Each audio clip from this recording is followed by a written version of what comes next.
WINNDERE.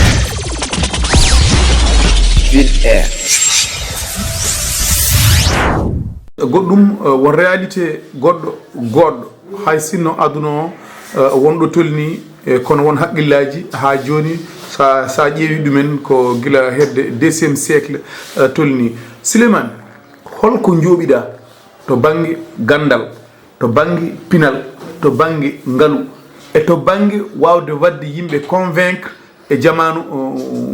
gonaɗo to banggue Fouta. minen ɗo ko minen tan laamotoɗo hay sinno souleymane ceerno souleymane Baal wonko haalno so tawi oɗon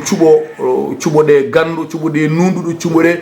juromdere soɗon cuɓo woto kertine e falde woto kertine e hinde woto kertine woto cuɓoɗe nantotoɗo e lefol ngam yidde rontinde ɓesgu mum. ɗiɗo fof ko wasiyaji ɗi ceerno souleymane Baal tottuno kono enen hay sinno en jiyani ɗum. holko joɓaniɗa souleymane sokhom an hoore maɗa janggo jaam wiide minen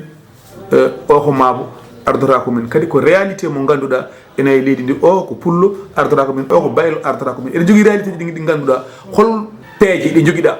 ha kalda yimɓe ko jiɗɗa haalde ko naata koye mumen haaɓe natta yiide e maabo ɓe jiiya lobde développement. eyyi aɗa andi ɗum foof ko kallahu eɗen jeeya ko tardine hannde ɓamtare Afrique walla leyɗel Afrique walla leyɗel Sénégal ko tardinen hannde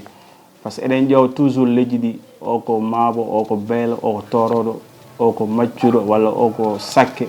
walla o ko toro walla goɗɗum wawi wonde fof mais mimi sikku tan hande aduna o hande ko aduna sukaɓe ko aduna jeunesse yimɓeɓe kadi pini gandi hande kala ɓiɗɗo so jibina e aduna wiite tan yo Allah wurnu barkina hay goto anda janggo holko nafa leñolngol saabu sen gaare compétence woni jogare pinal jogare gandal sen gaare liggey en poran ƴewde leƴƴi mi wiya noon mbiɗa firta aadi ɓe mbi salade aadi ɓuuri firtude aadi mi firtani aadi so tawi eɗen mbaɗa kewuji men eɗen mbaɗa ko nande yangueji men walla eɗen mbaɗa cosaan men mon foof ne andi so immi mon foof kadi en jogini goɗɗo teddungal ɗum mi salahi ɗum kono ko arte administration ko arte laamu en porani ƴewde jomum ko woni en porani ƴewde jomum so immi saabu enen foof pote laamu kadi administration kadi fotani faltade mbami wi tan ko bandiraɓe yooɓe gandu hande aduna yimɓeɓe foof pini ko bawɗo jogade cuusɗo coftuɗo jogani ɗum feere ko on tan wawi ardade hannde e oɗo aduna. bandiraɓe paami fuɗɗima wafoyde mais nane a haali hande to banggue média eɗen mbawi wiide réseaux sociaux mataw ɓuuri yawde ni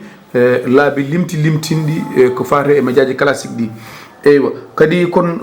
sukaɓe somi faami e haala maɗa kon sukaɓe finɓe kon sukaɓe e jangguɓe mais est ce que onon no mbaɗirɗon départ campagne moon o ni ene jogori jibinoyde ko yooli beele e janggo e jaam watta joftodiral saabu min jii e nder réseaux sociaux ji he onon e koye moon oɗon puɗɗo jabtodirde e haaldude konko ganduɗa tawani jarani. bon ɗum kam oɗon gandi sa ƴowi minen candidat ji on jeera foof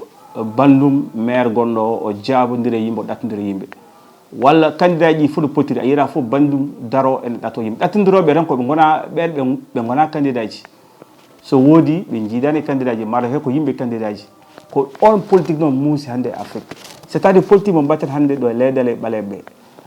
politique ko ɓurɗo jogade miijo fof on miijo ganduɗa soko vision de développement won miijo ganduɗa on wawi artude gartam e wuuro makko on wawi jogade hunde ganduɗa hoore ma wuuro ngo yaara yeeso mone foof hira goɗɗo o adda wi min ɓurma jogade vision min ɓurma jogade yiyande ɓamtare min ɓurma jogade projet ji ko ɗon poɗɗen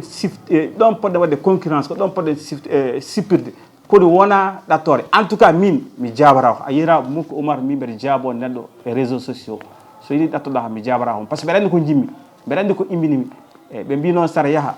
oto yeccitu caggal ma continue lawol ma par ce que hewɓe sa yeccirima tan ɓe tardinete min noon mi wona jaboroɓe mbami wi tan ko yooɓe ceerndu politicien ganduɗa ma oɗo ko politicien o haalata tan ko weela e politique de développement politique ɓamtare yooɓe ceertuɗum kadi ganden kadi politique o sen jii hande tan eɗen mbaɗa politique somi wonini hannde wuro woto jeeyami so ndendori walla Sinthiou Bamɓe mi jodora ko ɗo hannde Hammadou Hunare naɓe sippire mum somi yeehi noon ɓe sippire Hunare naɓe ha yide laamade Hunare firti tan ko enen ndendi wuro ngo renduɓe ɗon peccat hay goto en ɓurdira wuro ngo enen foof ndendi hay goto ɓurani goɗɗo e ngoɗo wuro enen fof babiramen ko ɗo jibina ɗo moni taniramen kadi ɗo jibina ɗo moni enen fof pote wuure hay goto ɓurani goɗɗo hande kala joguiɗo ambition ene yiiɗi ardade ene foti haalde ene foti aussi wadde politique gartiren koye men ganden politique o hay batte ko ɓennata endam ɗam e no respect o no gondiɗon guila duuɓi ko ɗum waɗi importance politique o yaaro haaji mum kadi ko ɓennata onon kon intellectuel uji kadi kon sukaɓe yimɓeɓe foof ene mbiya maire ndi no jogorani welani ɗumen maire ndi no leydi ndi jogorani fewani ene heewi caɗele kadi yimɓeɓe ene jogui humpede mawde ko woni mana to nder mairie to kono onon ha joni yiyaka darde moon labtude gam darnude maire o e nangue walla darnude ɗum e joƴinde ɗum e joɗorde wiya minen par la force kalna min gestion mairie ndi par la force manan mbaɗna min détail no jogorɗon mairie ndi tede ko onon goni anduɓe ko onon goni mana juriste en est ce que parfois min jiyata gonɗon tan koye funtude min mais probléme o ko maire o yiiɗa haldude e goto awa ardade wuuro mbiya haaldata yimɓe wuuro awa ardade wuuro mbiya haaldata janggoɓe wuuro awa ardade wuuro so yimɓe gaari jiima ne kalama caɗele wuuro mbiya ɓen jiiɗama ko añɓe ma a haaldata e mumen no mbiɗa ni kala citoyen hundarnajo gonɗo ɗo e hunare omo jogui droit windude lettere faade mairie o namno mairie hol ligguey men wayi ko faye délibération so délibération waɗe ça veut dire que terrain ji walla leydi ne hokke sene hokke ma waɗe kayit e hitande foof mairie on jogui compte ene jogui ganduɗa hoore ma koɓe dokkete budget ɗum hundarnajo foti foti andude e gueɗe kewɗe moɓe mbaɗata hundarnajo foti foti andude soɓe gandinani hundarnaɓe jogui droit windudeɓe wiye yooɓe gandine mais sa windiɓe ɓe jabara homo minen min bindiɗo plusieurs fois min jiiɗi haaldude mabɓe ɓe jaaba min an hoorema Oumar Doro Kumi hande mi yi lettere mo binduɗa a waɗi publié réseaux sociaux aɗa namno joni min mbeɗa faadi so tawi ma jaaɓe walla jaabira donc caɗele ɗe wona e hundarnaɓe goni hay sinno hundarnaɓe hewɓe ganda droit ji mum e devoir mum mais hol wonɓe wuuro ne gandi droit e devoir mum mais mairie kala moɓe gandi ne andi droit e devoir mum ɓe nanguirta ɗum on ko gagne mum ɗum noon wona administration wona laamu muɗum ɗo ɗo wona élection ko le 23 janvier 2022 kono woni goƴa labtuko yimɓeɓe pop mbi caution série ko yidde wadde barrer la route pour won hen yimɓe no jiiruɗa ɗum ɗum ko gonga par ce que démocratie ala prix sen nani démocratie ko kala jibinaɗo e leydi en jogui sens en jogui plein droit wonde candidat leyɗel tugoɓe joni ko wayni ala mono foof en jogui droit laamade mo foof en jogui droit immade mais sen jii Sénégal hande soɓe mbi caution waɗa ko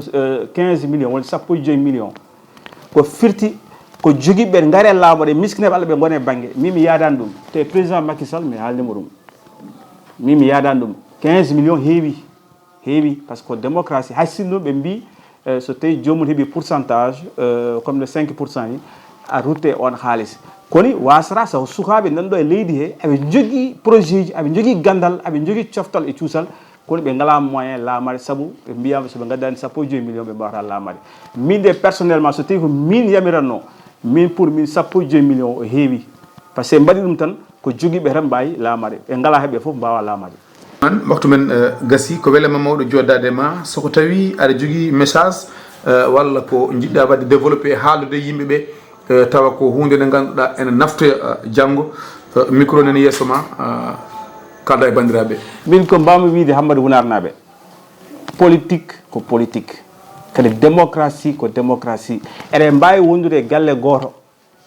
mbasen wondude e parti goto oyo woota ga oyo woota ga mbawmi wiide tan ko démocratie ɗum hoto jarano oɗon kaɓa oɗon certa oɗon karmodira ala ko démocratie jiɗɗo wotande souleymane jule sokhom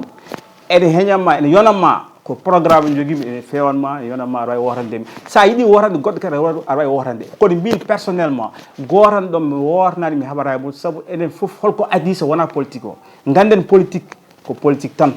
endam ɗam hoto taƴan endam ɗam enen fof ken neɗɗo enen fof ken goto eɗen jiiɗi yumen baba wuuro ngo ko wonɗo jaam e kisal yo ɓoyɗo e wuure ganden paɗen ko élection kono élection wona gañu minen somin jimmimi yidde wonde maire min gona gaño maire gonɗo o kono neɗɗo wawa laama tan ha abada wiya immotako mi hokkuma exemple minen hande leydi Allemagne gardiɗo ko debbo o laamima Allemagne duuɓi 16 hande o wiyum oppa Allemagne fof nene woya wi hoto yaah saabu ɓe ngala hono makko ko liggotoɗo o dari o wi min so tawi Allemagne jooɗima hakke 86 millions d'habitants walla 84 millions d'habitants caɓanɗe jeetati e 4 millions so tawi o ngala lamtoroɓe gande leydi men fewani hande Hamadou Hunar naɓe so tawi oɗon goya o ngala lamtoro gonɗo gande wuuro men fewani ko mbawmi wi tan Oumar Doro komi message mo mbawmi wiide Hamadou Hunar naɓe gartire hakkillaji moon min mi wona candidat legal Maboɓe mi wona candidat legal Jingue mi wona candidat legal Tore mi wona candidat legal Fass mi wona candidat legal Sarankuleɓe mi wona candidat kadi bandiragal komi candidat Hamadou Hunar foof no fotiri jimmi ko wuuro ngo ɓamto feewa so tawi heeƴa noon oɗon mbawi wotandemi son gornanimi aussi gurtimi goɗɗo gandal ko démocratie hoto ceerno endam hoto kaɓen oto ɗattodire réseaux sociaux ɗum tan mbawmi wiide comme message. WINNDERE.